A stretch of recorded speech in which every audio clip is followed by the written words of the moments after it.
Bien, mes frères et sœurs, que le Seigneur vous bénisse.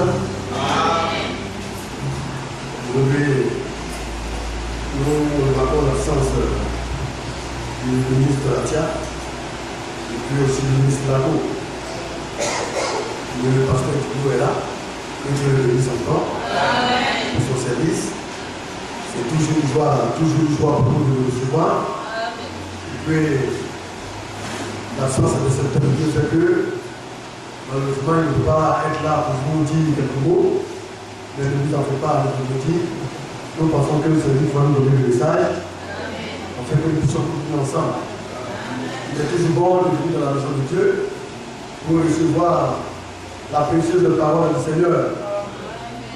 C'est ce que nous avons le mieux à partager.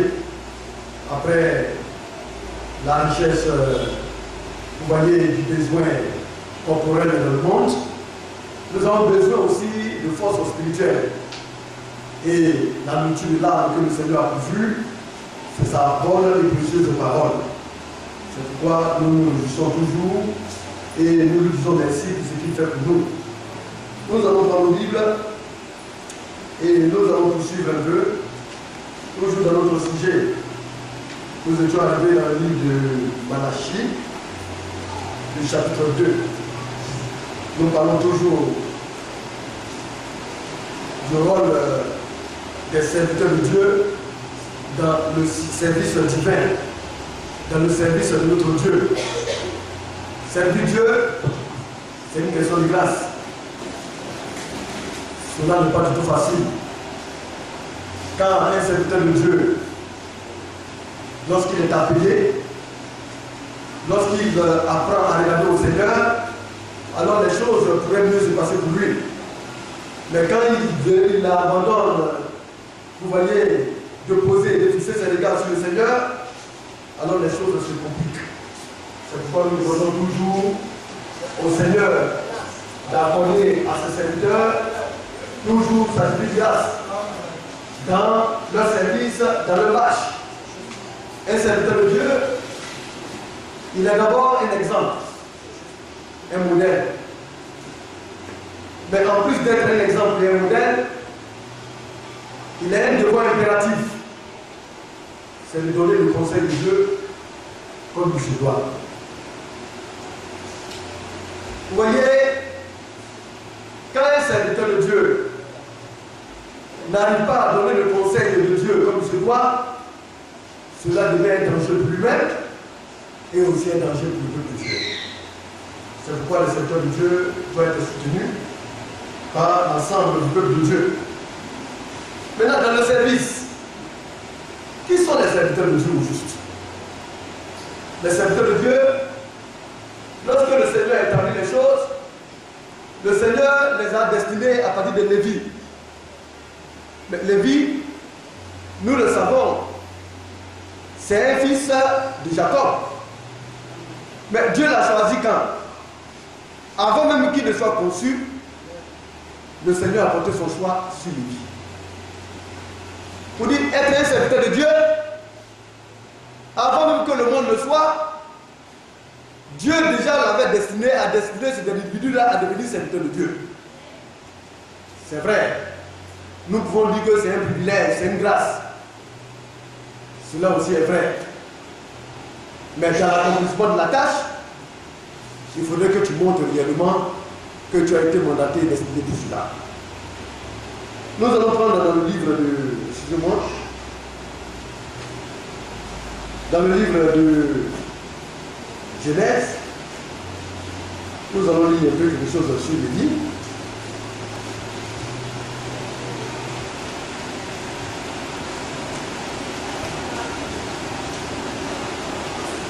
Excusez-moi.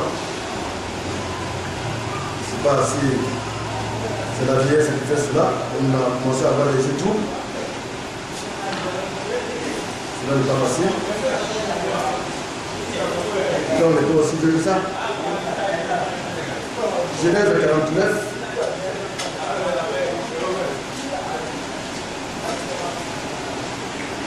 Nous allons lire quelque chose sur Lévi.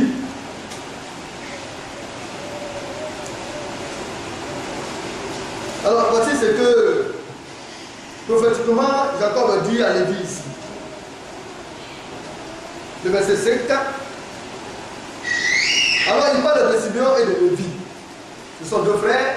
Vous connaissez l'histoire. Lorsque vous entrez dans le livre de Genèse, Simeon et Lévi sont ces deux frères-là qui se sont vengés suite au déshonneur qui a été porté à leur sœur Dina. Alléluia. Je pense que vous connaissez un peu cette histoire-là. Et ils ont mis d'abord le prétendant de Dina. Ils l'ont tué.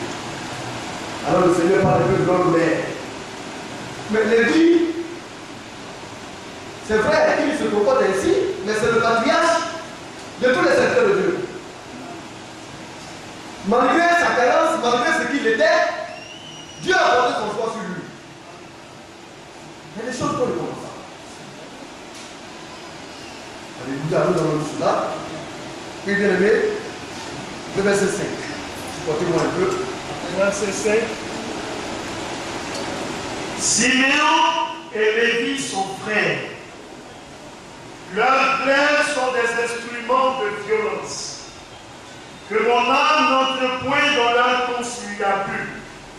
Que mon esprit ne s'unisse point à leur assemblée. Alléluia.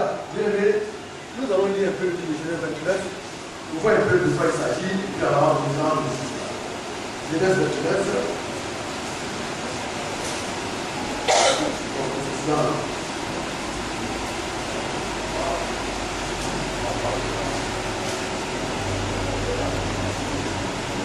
À partir de cette fois, est-ce que c'est ça? C'est pas ça, non? Hein? Ouais. Je voudrais qu'on dise un peu l'histoire de Dina.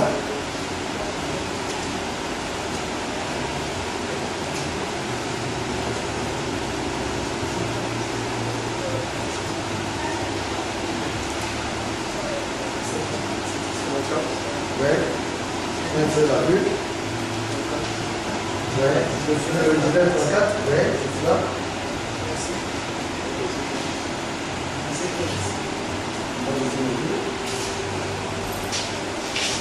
Genèse 34, le verset 1. Ouais, continue ça rapidement. C'est un peu long. Dina, la fille que Léa avait enfantée à Jacob, sortit pour voir les filles du pays.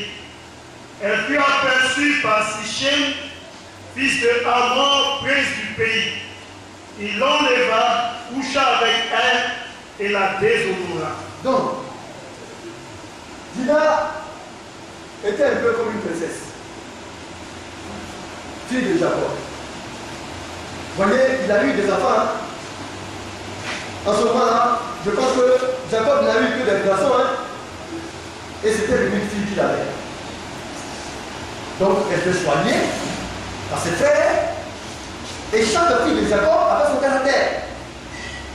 Mais Isabelle avait déjà porté sur les sœurs. En Israël, toucher à une fille vierge, ça a apporté le déshonneur au sein de la famille. Aujourd'hui, combien de parents, je ne parle pas des chrétiens, hein, parce que les parents chrétiens, eux, ils ont cet honneur-là. Combien de parents veillent à ce que leur fille se marie vierge? Très peu. Aujourd'hui, nous les chrétiens, nous devons veiller à cela et faire de sorte que nos enfants qui sont nés dans la foi puissent garder leur virginité jusqu'à l'âge du mariage. Jusqu'à ce qu'elles aient 22 ans au moins, 23 ans, 24 ans, 25 ans, pour se marier. Alléluia. Et c'est ce qu'il voudrait pour les sœurs. Alors, en tant que jeune fille, quand elle est arrivée dans cet endroit, dans ce pays, elle est sortie pour admirer le paysage. Belle qu'elle était, le prince de ce lieu-là l'a aperçu. Oui, frère, nous continuons. Merci. Son cœur s'attacha à Dina, Donc c'est Sichem, oui, fils d'abord. fille de Jacob. Oui.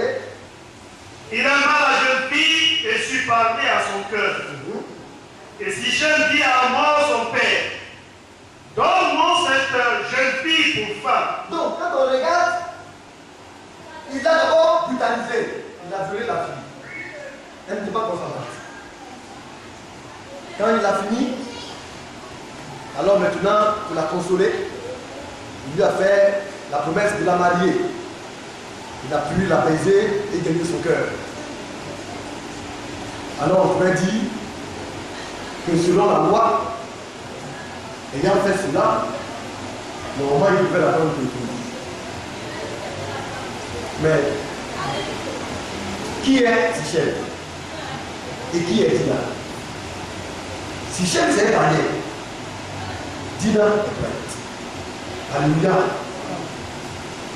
Maintenant, c'est ce que souvent les musulmans essaient de faire. Pour prendre ma fille, il faudrait que tu te convertisses à l'islam. Donc, comme les hommes le disent, un deal devait être trouvé. Et le jeune Sichem, quand même qu'il a reconnu son forfait, a fait des intentions nobles. Il était décidé à aller jusqu'au bout parce qu'il aimait la jeune fille. Et a épousé les rites des parents de la jeune fille, c'est-à-dire de Jacob et de ses fils. Il faut nous lisons le verset 7. Jacob a pris, il avait déshonoré Dina sa fille. Et comme ses fils étaient au champ avec son troupeau, Jacob garda le silence jusqu'à leur retour. Donc, ces enfants ont grandi, hein? Un père, c'est comme cela. Tout a été donné de la Bible en instruction. Nous pouvons avoir l'esprit déposé. À un moment donné, quand les enfants sont devenus mûrs, le père ne décide plus seul. Il t'aime un conseil, parce que comme le Seigneur dit, la réussite, le succès est d'un grand nombre de conseillers. Autrefois, tu réfléchissais seul. Quand ton fils grandit et qu'il atteint la majorité, le Seigneur te dit, tu n'es plus seul. Vous êtes maintenant devenus deux. Alors c'est une force qui vous a donné. Utilise aussi sa petite réflexion. Ça va ajouter un plus au bien-être de la famille. Et c'est ainsi que Jacob, animé de l'Esprit de Dieu, a usé. Il ne s'est pas précipité. Il a entendu à ce que ses fils viennent. Et quand ses fils sont rentrés, alors il a tenu un conseil de famille. Alléluia. Ça c'est la sagesse. Oui frère. Amon, père de Sichem, s'est rendu auprès de Jacob pour lui parler. Et les filles de Jacob révélaient les champs lorsqu'ils apprirent la chose. Ces hommes furent irrités et se mirent dans une grande colère. Ce qui est normal. Personne ne peut aimer que sa soeur soit violée, soit déshonorée.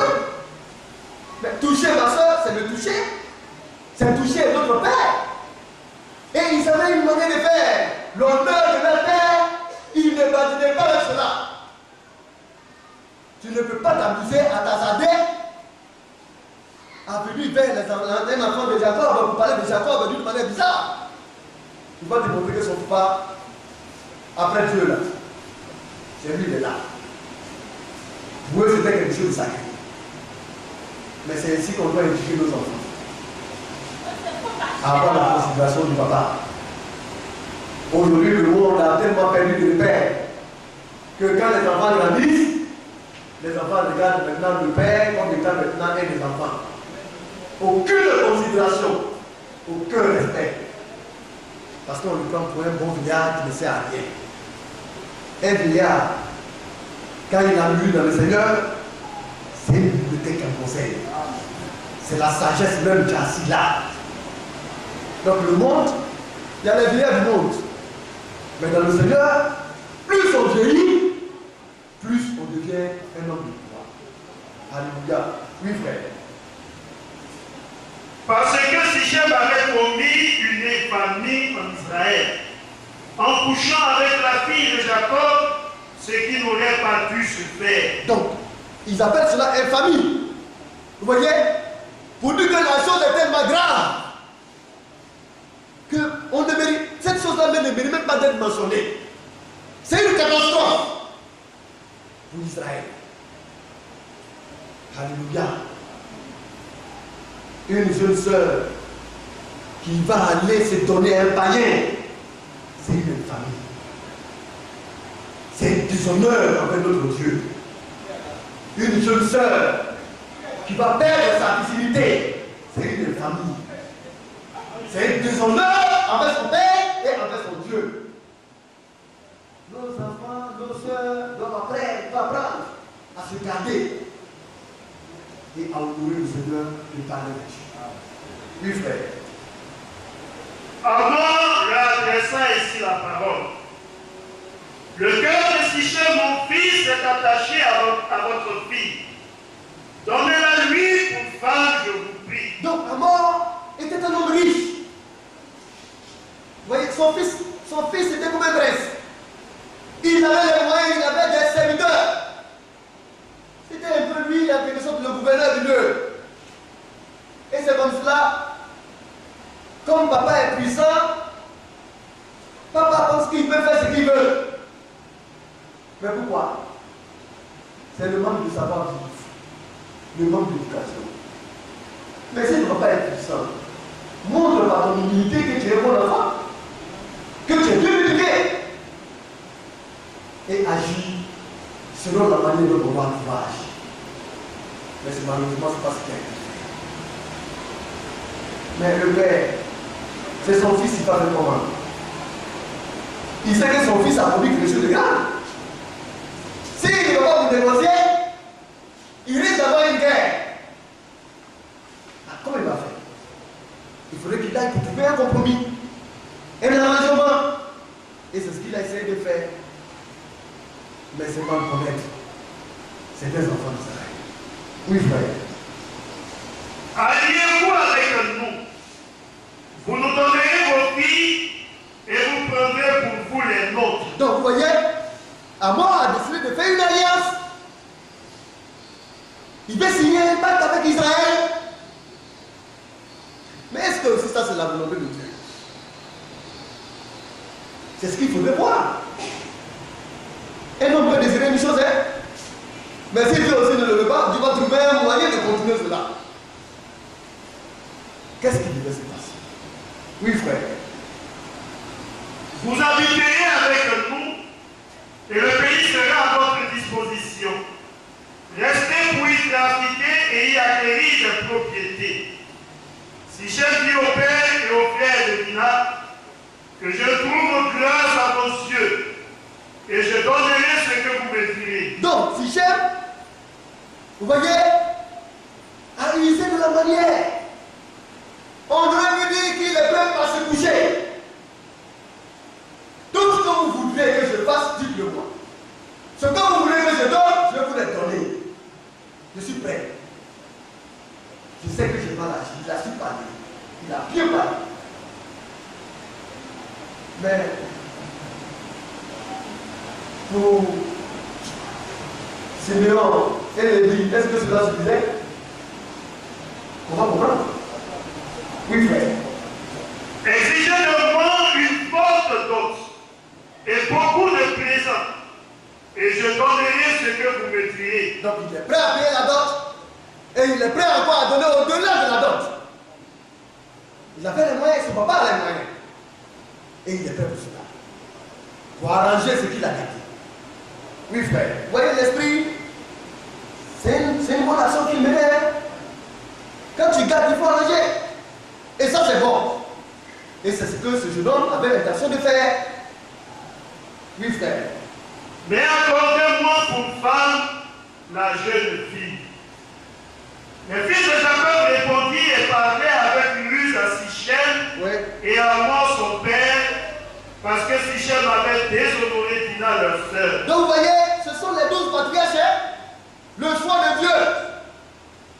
Les 12 anciens d'Israël qui ont été reconnus jusqu'aujourd'hui sont ceux-là. Ils ont parlé avec lui. Quand Dieu te choisit,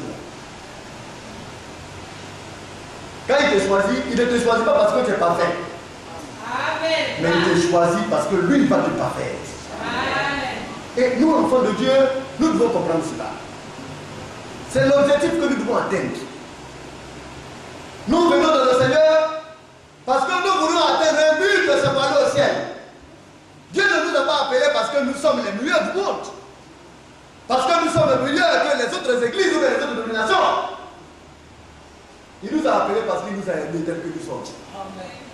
Mais il met en nous quelque chose qui aspire à atteindre ce que Dieu a mis en nous d'atteindre. Dieu travaillera en nous pour parfaire son œuvre en nous. Et c'est ce qui était pour Israël. Oui, frère. Alors, ils ont accepté le marché d'Amor et de son fils avec ruse. Or, la ruse vient du diable. Il y a un esprit malin. On n'a qu'à accepter comme si on était d'accord et puis on va les surprendre. C'est un peu cela. Mais ce n'est pas bon qu'un frère agisse ici. Quand tu es converti, tu n'agis plus avec lui. Alléluia. Ça c'est le but. Mais c'est l'histoire des partenaires. Oui, frère. Il a dit, c'est une chose que nous ne pouvons pas faire, que de donner notre sœur à un homme incirconcis, car ce serait de nos propres pour nous. Alléluia. Alors, le signe de la circoncision, c'est le signe de l'appartenance à Dieu. Pour reconnaître que tu es pour Dieu, il faut ce signe-là. En Israël, tout enfant d'Israël doit être circoncis. Alléluia. Pour faire partie d'eux, il faudrait que réellement on enlève ton prépuce. Pour dire que toi, tu es une belle personne. Mais eux, ils ne faisaient pas cela dans le but d'amener ces personnes-là à adhérer à un mouvement spirituel. Non. C'était pour leur montrer quelque chose. Parce qu'eux, ils savaient que Dieu défendait au peuple de Dieu de donner ses filles à un peuple étranger. C'était la loi. Alléluia. Si tu veux user par ruse, tu vas aller prendre quelqu'un qui est païen. Tu l'amènes dans le but de pouvoir réellement le donner à ta fille. Alors que tu sais qu'il n'est pas venu dans le Seigneur par conviction. Demain, tu seras surpris de ton esprit malin. Parce que ce qui va montrer à ta fille, et tu auras des yeux pour constater. Le Seigneur te montrera qu'avec lui, on ne joue pas avec sa parole. C'est pourquoi il est bon que les enfants de Dieu se marient entre eux. Alléluia. Oui, bien aimé, continuons. Nous ne consentirons à votre désir qu'à la condition que vous deveniez comme nous. Oui. Et que tout mal parmi vous soit circoncis. Donc, ils n'ont pas exigé seulement au papa et au fils, hein? Eux tous. Ces soldats, ça veut dire que ces gardes, ces serviteurs, tous ceux qui sont mal à la maison de Amor doivent être circoncis. Bien aimé, pour ceux-là qui ont pu connaître la chose dans laquelle ils ont grandi un peu, ils savent de quoi il s'agit, hein? Parce que quand on te coupe cette chose-là, tu es négatif. Tu ne peux pas entreprendre. C'est une douleur pas possible. Ça t'immobilise. Tout ce que toi tu penses, c'est commence par dérive. Ça te rend incapable de comme ce soir. Et c'était l'air de la salle. Comment se venger de ce qu'ils ont fait à leurs sœurs? Comme ils sont nombreux et qu'ils ont force, on va leur demander d'être comme nous. Comme le père et le chef va accepter, s'il accepte et que tous sont devenus comme nous, on va leur montrer que plus jamais nous là, on ne se fout pas de nous et de notre père. En fait, c'est de cela qu'il s'agissait. Oui, frère.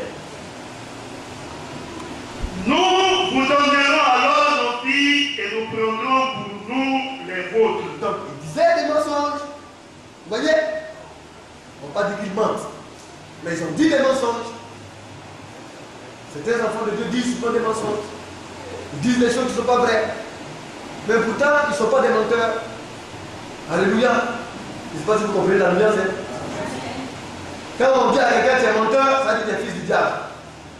Mais quand un enfant de Dieu sort et dit des choses qui sont contraires à la parole, on dit il dit des mensonges.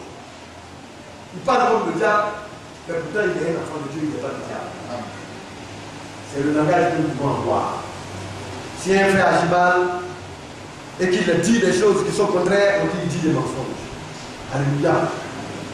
Arrêtons dans nos maisons de dire à un enfant, tu mens, tu es menteur. Vous faites automatiquement de lui un enfant du diable. Arrête de dire des mensonges. Parce que dans notre maison, c'est l'Esprit de Dieu qui y est. Un enfant de Dieu doit dire la vérité, doit parler selon la vérité et non dire des mensonges. Et vous chassez l'Esprit. Alléluia. Oui, frère. Nous habiterons avec vous et nous formerons un seul peuple. Mais si vous ne voulez pas nous écouter et vous faire circoncis, nous prendrons notre fille et nous nous en irons. Vous voyez, en ce moment-là, ils étaient en faiblesse. Ils sont combien? Ils ne sont pas nombreux. Alors ils sont obligés de parler ici. Mais ils avaient quelque chose de réaliste. Oui, bien, nous continuons. Leurs paroles eurent l'assentiment de Hamor et de Sichem, fils de Hamor. Le jeune homme ne tarda pas à faire la chose, car il aimait la fille de Jacob. Ah, pour une femme. Qu'est-ce qu'on n'est pas capable de faire? Ah, la femme. Oui, frère. Il était considéré de tous dans la maison de son père. Oui. Hamor et Sichem, son fils, se rendit à la porte de leur ville et il parlait ainsi aux gens de la ville. Ces hommes sont paisibles à notre égard. Qu'ils restent dans le pays et qu'ils y trafiquent. Le pays est assez vaste pour eux. Nous prendrons pour nous leurs filles et nous leur donnerons nos filles.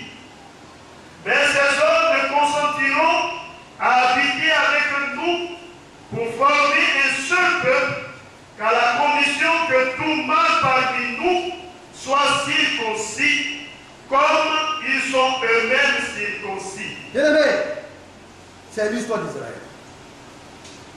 Et dans ce qui s'est passé, Jacob, lui, il ne savait rien. Pour lui, ses fils agissaient dans un esprit sombre.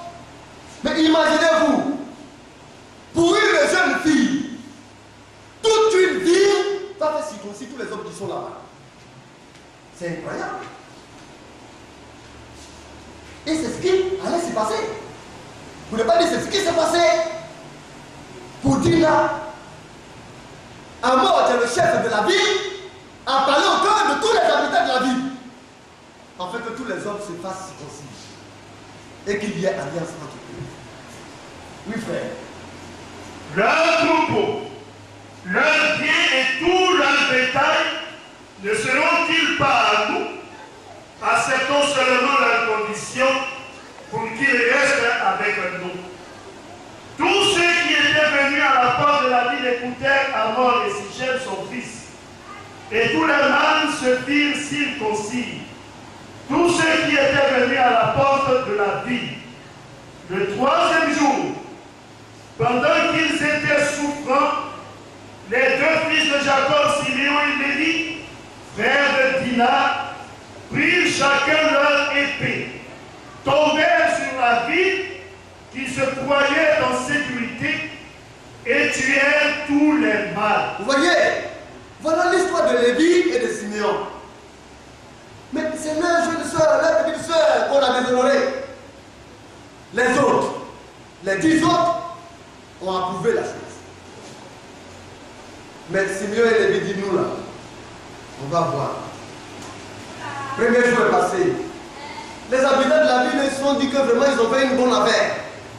Le deuxième jour, la plaie a commencé à s'intensifier. Or, le troisième jour, c'est là où la plaie même devient encore plus douloureuse. Il dit bon, c'est là maintenant qu'on va agir. Et les deux se sont levés et ils ont passé à un fil de l'épée tous ceux qui ont été circoncis. Tout mal. Regardez leur colère. Anéantir tout mal dans une ville. Vous vous imaginez ce que c'est? C'est ce que nous Simeon et Lévi ont fait. Mais pourtant, ce Lévi-là, il était le fils de Dieu depuis que Abraham était. Comment est-ce qu'on peut expliquer ça? Quelle colère! C'était un homme déjà, ça se voyait, il n'aime pas l'injustice. Ah, Et il juge sévèrement le péché. C'était sa manière d'être. C'était l'esprit qui l'animait. Oui, bien aimé, nous continuons. Ils passèrent aussi au fil de l'épée, Amon et Sichem, son fils. Ils enlevèrent Dina de la maison de Sichem et sortirent. Les fils de Jacob se jetèrent sur les morts et pillèrent la ville parce qu'on avait déshonoré leur sœur. Ils prirent leurs troupeaux, leurs bœufs et leurs ânes, ce qui était dans la ville et ce qui était dans les champs. Ils emmenèrent comme butés toute leur richesse, leurs enfants et leurs femmes, et tout ce qui se trouvait dans leur maison. Vous voyez, bien aimé, c'était terrible, hein? Mais, une ville a une autre alliance. Mais ils n'ont pas peur. Ils n'ont même pas eu peur pour dire que les Amors et Sichem et son fils pouvaient avoir des alliés, mais en réalité, ils ont des alliés. Mais ils se disaient qu'ils avaient un Dieu en qui ils avaient vu. Ils étaient intellectuels. Un vrai juif, là, c'est ça. Eux, c'est la loi. Si tu as fait si toi qui n'as pas d'accord, il cherche à régler ce problème parce qu'il sait que Dieu n'est pas derrière. Mais s'il constate que lui, il a raison, alors il va aller jusqu'au bout du salaire. C'était la loi d'Italie. Le œil pour œil, le temps pour temps. Une frère. Alors Jacob dit à Simeon et à Lévi, vous me troublez, mes enfants. Mais en réalité, c'était vrai. Le pauvre vieux, vieillard, ses deux fils, comment sont-ils? Mais qu'est-ce qui se passe? Lui, il a signé l'accord. Mais eux, ils ont brisé l'accord. Il dit, vous me trouvez. Oui, frère. En demandant aux dieux, aux habitants du pays, Ouais. aux Cananéens et aux Phérésiens. Et c'était la vérité. Mais les Cananéens vont me regarder comment? Les Phérésiens vont me regarder comment, mes fils? Mais pour me mettre en danger? Oh, toute sa vie, il a fait protéger ses enfants. Il était le choix de Dieu. L'ennemi le guettait. Jacob a souffert. Il met la foi du diable partout où il passe. Satan le guette. Et ses fils maintenant ont donné une raison pour ses ennemis de venir maintenant l'attaquer pour l'extérieur. Mais Dieu est avec lui. Pourquoi Dieu est avec lui? Parce qu'il y avait une promesse qui était liée à lui.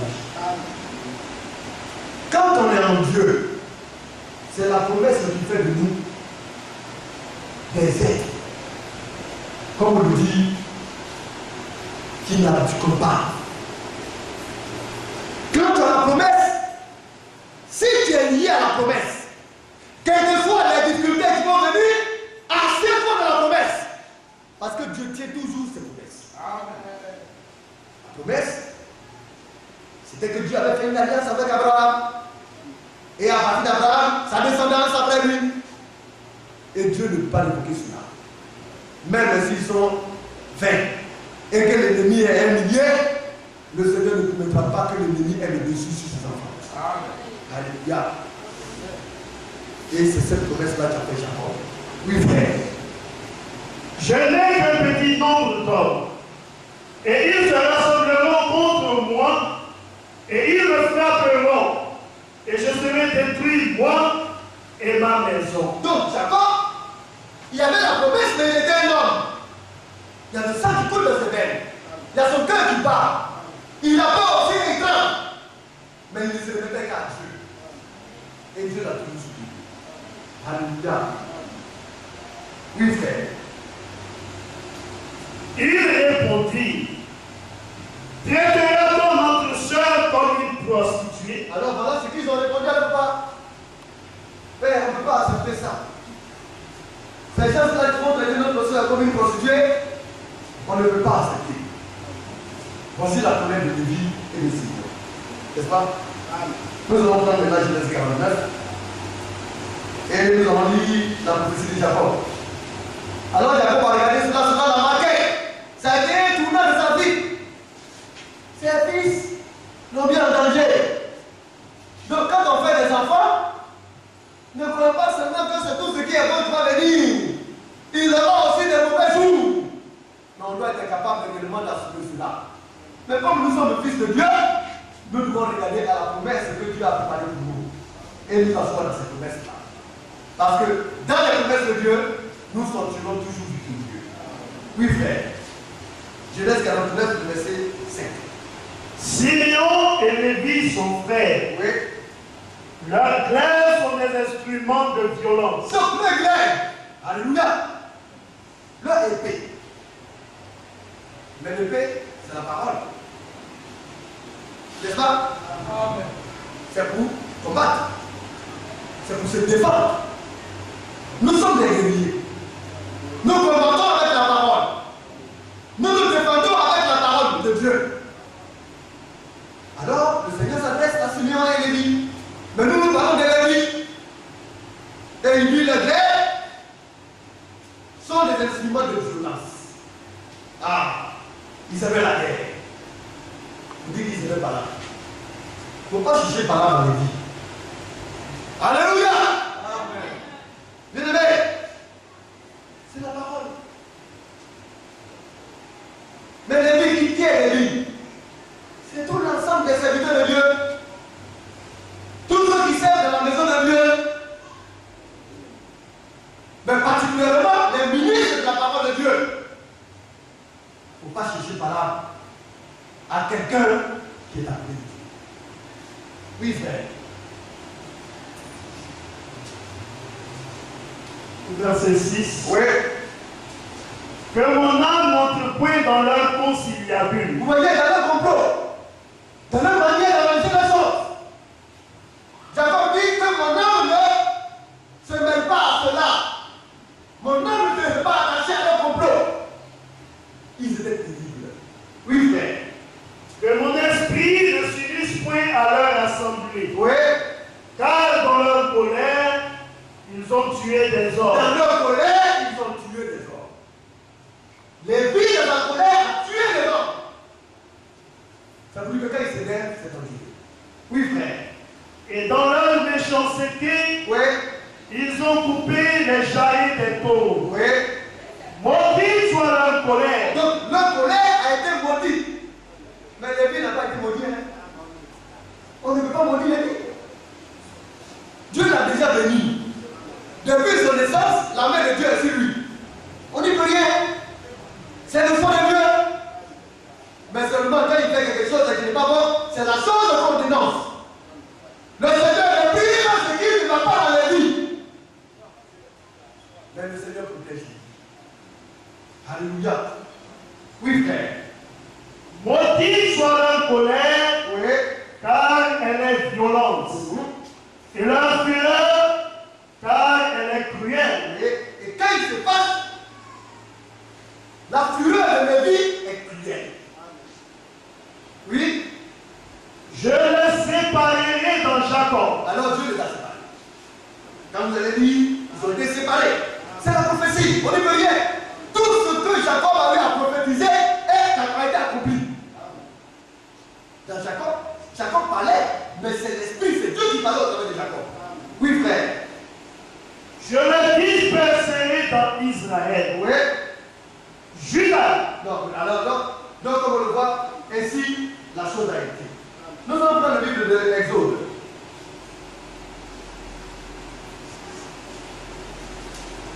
Exode 28.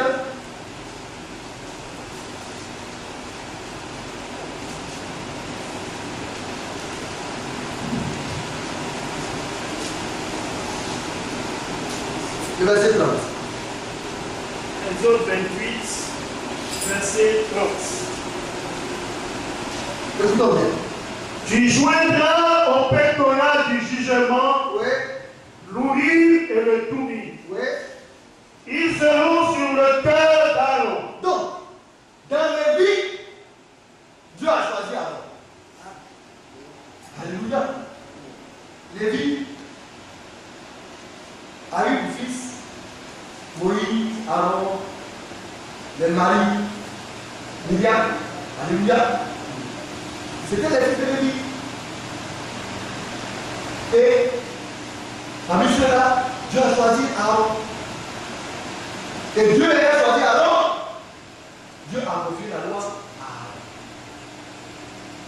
Aaron. Alors, quand le Seigneur a ordonné à Moïse d'établir les choses, le Seigneur a dit à Moïse de joindre au pectoral du jugement l'Urim et le Thummim, la justice et la perfection. Amen. Donc on dit lumière, parce que la lumière révèle ce qui est caché. La lumière met en découvert ce qui est couvert. La justice favorise les lois, les règles et les droits d'autrui, de chacun, vis-à-vis des uns vers les autres et des uns avec Dieu. C'est la justice et la perfection. La justice qui conduit à la perfection. Donc Aaron, au travers de lui, les sacrificateurs, alléluia, qui sont aujourd'hui les ministres de la parole de Dieu, le Seigneur leur a donné le jugement. En mettant, vous voyez, à la disposition de ce jugement, la justice, qui est la lumière, et la perfection. Pour dire au travers de la loi, de la parole qui est donnée aux serviteurs de Dieu, les enfants de Dieu peuvent être jugés selon les règles établies par Dieu et être menés vers le niveau que Dieu voudrait qu'ils atteignent, c'est-à-dire la perfection. C'est pourquoi le Seigneur dit: soyez parfaits comme votre Père Céleste est parfait. L'objectif, c'est que tous les enfants de Dieu atteignent le niveau de leur Père Céleste. Alléluia. Cela a été confié à eux. Oui, frère, je reprends le verset 30. Verset 30. Tu joindras au pectoral du jugement l'Urim et le Thummim. Oui, justice et perfection. Et ils seront sur le cœur d'Aaron. Alors, cela a été placé sur le cœur. Mais c'est dans le cœur que la parole de Dieu pénètre. Alléluia. Quand la parole de Dieu est donnée, c'est dans le but d'entrer dans le cœur de chaque frère et de chaque soeur. Parce que c'est à l'intérieur de Dieu que son travail. C'est pourquoi cela a été placé là. C'est là. C'est du cœur que le peuple de Dieu, que chaque frère, chaque enfant de Dieu doit travailler pour atteindre la perfection de Dieu. Que la parole de Dieu habite abondamment dans vos cœurs. N'est-ce pas? C'est pourquoi cela a été placé sur le cœur. Oui, frère, sur son cœur. Ainsi Aaron portera constamment sur son cœur le jugement des enfants d'Israël lorsqu'il se présentera devant l'Éternel. Donc, en portant cela, en ayant la parole, alléluia, la Bible, qui est la loi, l'Ancien et le Nouveau Testament, alléluia, la loi de Dieu qui a annoncé ce qui va arriver, et le Nouveau Testament, c'est la lumière faite vis-à-vis de la loi. Pour éclairer les enfants de Dieu, pour juger le peuple de Dieu, pour les amener à la perfection. C'est ce que Dieu a donné au ministre de la parole. Aaron est le patriarche de tous les ministres de Dieu, de ceux-là qui lisent la loi, de tous les sacrificateurs. Alléluia. Lévi, c'est tous ceux qui travaillent dans la maison de Dieu, mais les sacrificateurs, ce sont les ministres de la parole de Dieu. Nous devons comprendre ça. Alléluia. Nous allons aller dans le livre de Exode. Je crois qu'on a lu l'Exode, de Deutéronome du Ouest. Il faudrait que nous comprenions un peu ces choses-là, de Deutéronome dans voir. Est-ce que c'est cela? Nous allons lire à partir de verset 8. Sur Lévi, il dit: les Thummim et les Urim ont été confiés à l'homme saint. Donc, vous voyez, alors un serviteur de Dieu, c'est déjà un saint. Et il a été appelé un sacrificateur, un ministre de la parole de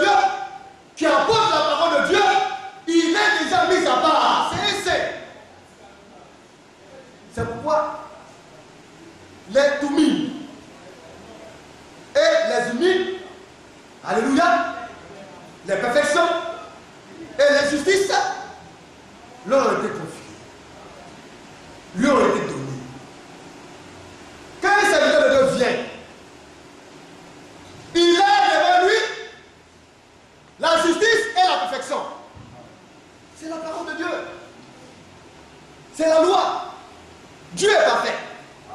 Dieu est juste. Et Dieu est sa parole. Au commencement était la parole, et la parole était avec Dieu, et la parole était Dieu. Alléluia. En elle, toutes choses ont été faites.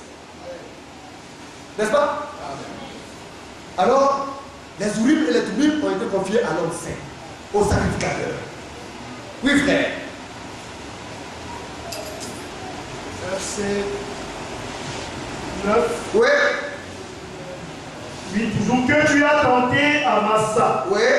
Et avec qui tu as contesté aux eaux de Mériba. Donc nous avons vu le peuple qui a murmuré sur le peuple, sur les serviteurs de Dieu, le peuple qui a contesté, et nous avons vu ce qui est arrivé aux serviteurs de Dieu, parce qu'ils ont poussé les serviteurs de Dieu, Aaron et Moïse à douter, ce qui a empêché Aaron et Moïse à conduire le peuple jusqu'à rentrer à Canaan. Dieu leur a stipulé cela. Ça veut dire, le service divin n'est pas facile. Parce que c'est Dieu lui-même qui juge ses serviteurs. C'est pourquoi les serviteurs de Dieu n'ont pas à apporter l'oreille pour écouter les allégations des peuples du peuple. Quand le peuple murmure, quand le peuple dit ceci, quand le peuple dit cela, si les serviteurs de Dieu ne prennent garde, le peuple de Dieu va les amener à l'écouter. Qui les regarde à Dieu? Qui les cherche le conseil de Dieu et de dire le conseil que Dieu a donné? Ce n'est pas le peuple des serviteurs de Dieu, c'est le peuple de Dieu. S'ils sont en train de murmurer, mais dis au Seigneur, ils sont en train de murmurer, Seigneur, je fais quoi? Le Seigneur dira ce qu'il faut dire à son peuple. Mais Moïse, l'être le plus impatient qui n'ait jamais existé, a tout bougé. Le Seigneur lui a demandé de frapper le rocher une fois, afin que l'eau sorte et que le peuple boive. Moïse, dans sa tremblante, tellement qu'il était sous la pression du peuple, a tapé le rocher 2 fois. Cela faussait la prophétie. Parce que Christ, le rocher, devait être frappé une seule fois. Mais qui a fait cela? C'est le peuple. Le peuple peut amener les sacrificateurs, les ministres de la parole de Dieu à des dégâts. Et la plupart des temps, c'est ce qui se fait. C'est le peuple qui pousse les serviteurs de Dieu à sortir du cadre de la volonté parfaite de Dieu. C'est le peuple qui amène les serviteurs de Dieu à des dictateurs. Et c'est comme cela. Quand les serviteurs de Dieu s'attachent à l'argent, quand la cupidité commence à rentrer dans l'église, c'est le peuple de Dieu qui fait cela. Parce qu'ils ne veulent pas jouer leur rôle. Ils ne veulent pas s'acquitter de ce que Dieu leur demande. Mais les serviteurs de Dieu sont obligés de chercher d'autres voies. C'est pourquoi elle, les serviteurs de Dieu, mis dans la parole de Dieu, ce n'est pas donné. C'est pourquoi au début je dis cette question de grâce. Mais les hommes ne comprennent pas. C'est facile, hein? Si un serviteur de Dieu fait une erreur tout de suite, son nom va aller jusqu'à New York. Mais on ne se soucie pas de lui de savoir que c'est un homme qui peut se tromper. On cherche à le décapiter et le diable utilise des hommes qui veulent démontrer ça. La vie des serviteurs de Dieu est une vie complexe et difficile. Oui, bien aimé, nous continuons. C'est pourquoi, serviteurs de Dieu, voici le conseil donné par Dieu. Dans le service de Dieu, il n'y a pas de sentiments. Et ça, il faudrait que les frères comprennent. On ne va pas te regarder parce que tu es beau, ou bien parce que tu es intelligent, ou bien parce que tu sens bien bon, ou bien parce que peut-être, comme on l'a dit, vous voyez, ce frère-là réellement, il est ainsi. Non. C'est l'amour de Dieu qu'on doit lui donner. Nous devons lui transmettre le conseil donné par Dieu. Point. Oui, bien aimé, nous autres. Lévi dit de son père et de sa mère, Ouais. je ne les ai point vus. Alors, il dit, maman, tu m'as dit au moins, ça c'est bien. Tu m'as donné à l'été. Et là, il va venir dire, maman, tu dis que c'est toi qui m'as donné la vie. Ça, là, je ne suis pas d'accord. C'est Dieu qui m'a donné la vie, toi qui m'as mis au monde. Je ne t'ai même pas vu. Je ne sais même pas si tu es là. Ça veut dire que quand Lévi prend la loi, sa maman n'existe pas, son papa n'existe pas. Il ne les voit même pas. Il n'est pas fait appel. tu es papa, tu es maman, tu es grand-père, on va te dire la vérité. Amen. C'est ça la vie. Mais pour y arriver, il faut bien céder des règles. Parce qu'il y a des influences. Il y a des hommes qui sont de caractère très difficiles. Alléluia. Nous devons comprendre, bien-aimés, prier pour les serviteurs de Dieu. Aider les serviteurs de Dieu parce que votre vie en dépend. Ce n'est pas un jeu. En même temps, ne vous attendez pas à vous attaquer à un serviteur de Dieu parce que c'est fatal. C'est le conseil de Dieu, c'est la parole. Alléluia. Mais Dieu ne l'admit pas avec son conseil, sa loi. Si un serviteur de Dieu n'apprend pas le conseil de Dieu comme il se doit, il c'est dangereux pour lui. Parce que Dieu va le juger. C'est pourquoi un bon pasteur, il n'influence pas ses collaborateurs. Quand un bon serviteur de Dieu vient ici, les bons serviteurs de Dieu, ils ne regardent pas si le pasteur sera content ou bien si le pasteur a du cœur. C'est Dieu qui doit être content. Amen. Il donne le conseil de Dieu. Et c'est cette grâce-là que nous avons commencé. Vous connaissez chacun. Quand il vient là, il ne regarde personne. Amen. C'est que Dieu leur dit de dire la bêtise. C'est pourquoi des bien-aimés disent non, comment si c'est une grâce, c'est un privilège. J'étais en train de visualiser la vidéo d'Atia. Ah, le serviteur de Dieu.